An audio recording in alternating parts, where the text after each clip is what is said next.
Di sebuah desa kecil yang sunyi tinggal seorang gadis bernama Nadia, berusia 23 tahun. Sejak ibunya meninggal dunia bertahun-tahun lalu, hidup Nadia hanya ditemani oleh ayahnya, Pak Arman, seorang buruh serabutan yang mengandalkan tenaga kasar untuk bertahan hidup.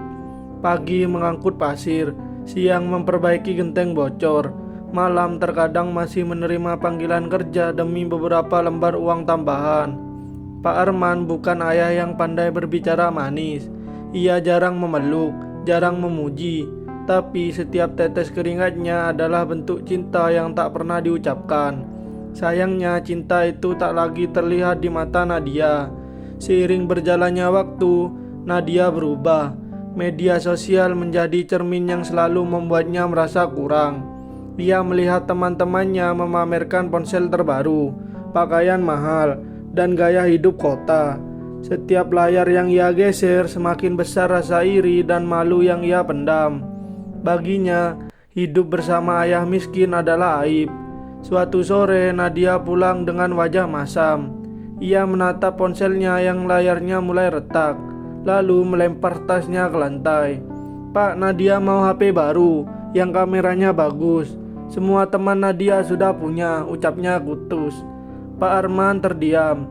Ia menghitung sisa uang di sakunya, lalu menggeleng pelan. "Ayah belum sanggup, nak. Tunggu ya, HP itu masih bisa dipakai." Kalimat sederhana itu terdengar seperti penolakan yang menyakitkan di telinga Nadia. Dadanya panas, kesabaran yang tipis berubah menjadi bara. Dan tanpa Nadia sadari, dari sinilah segalanya mulai runtuh. Jawaban ayahnya membuat Nadia merasa dipermalukan. Ia berdiri dengan wajah memerah, matanya berkaca-kaca bukan karena sedih, melainkan amarah yang sudah lama terpendam. "Selalu begitu, dari dulu ayah gak pernah bisa ngasih apa yang Nadia mau," teriaknya. Pak Arman bangkit perlahan dari kursi reotnya. Suaranya gemetar, bukan karena takut tetapi menahan perih di dada.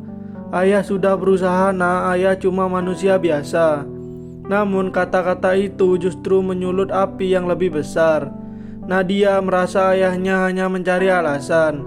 Dalam hitungan detik, rasa hormat berubah menjadi kebencian. Ia mendorong ayahnya dengan kasar. Tubuh Pak Arman yang renta terhuyung dan jatuh ke kursi kayu.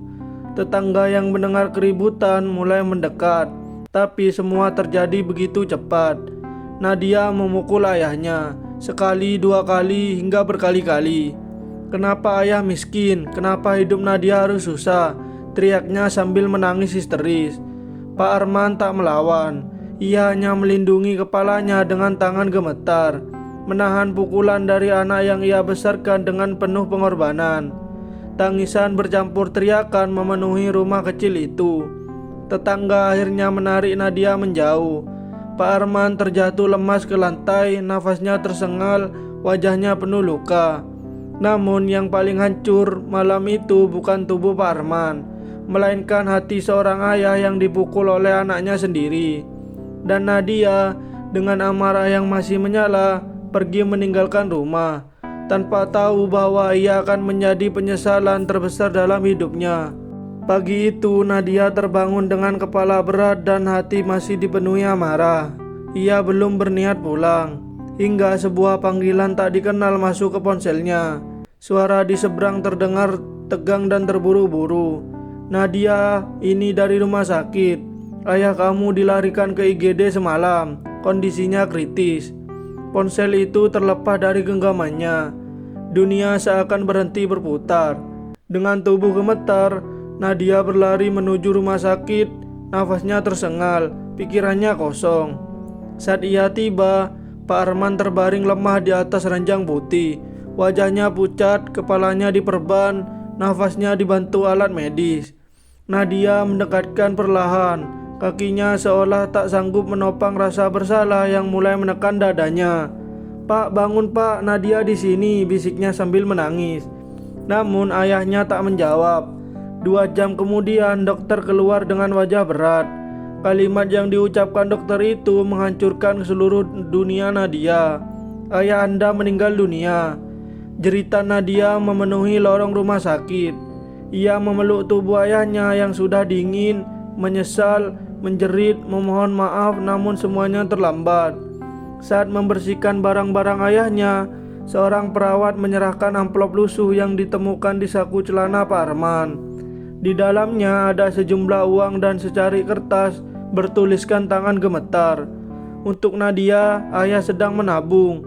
HP yang kamu mau belum lunas. Maaf ayah lambat. Tangis Nadia pecah tanpa bisa ditahan.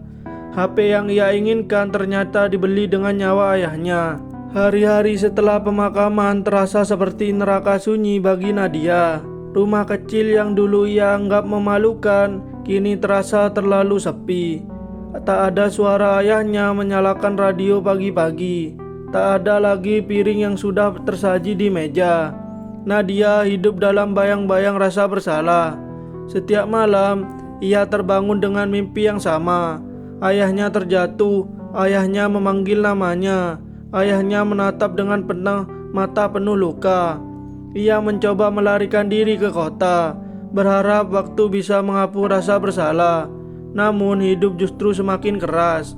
Nadia ditipu saat mencari kerja, diperlakukan kasar, dan merasakan bagaimana rasanya sendirian tanpa tempat pulang. Di titik terendah hidupnya, Nadia menangis di kamar sempit kos-kosan. Untuk pertama kalinya ia benar-benar memahami arti perjuangan ayahnya. Uang yang dulu terasa selalu kurang, ternyata dihasilkan dari rasa sakit, peluh, dan tubuh yang terus dipaksakan bekerja. Nadia sadar, ia tak pernah kehilangan HP baru. Yang ia kehilangan adalah seorang ayah yang mencintainya tanpa syarat.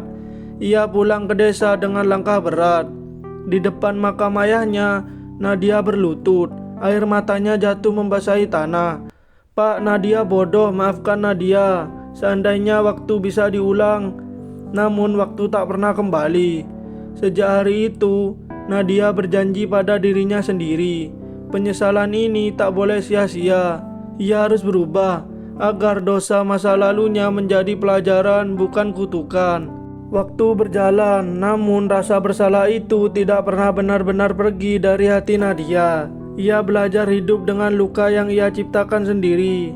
Setiap langkah yang ia ambil selalu dibayangi wajah ayahnya. Lelah, diam, namun penuh kasih yang dulu tak pernah ia hargai. Nadia memulai hidup dari nol.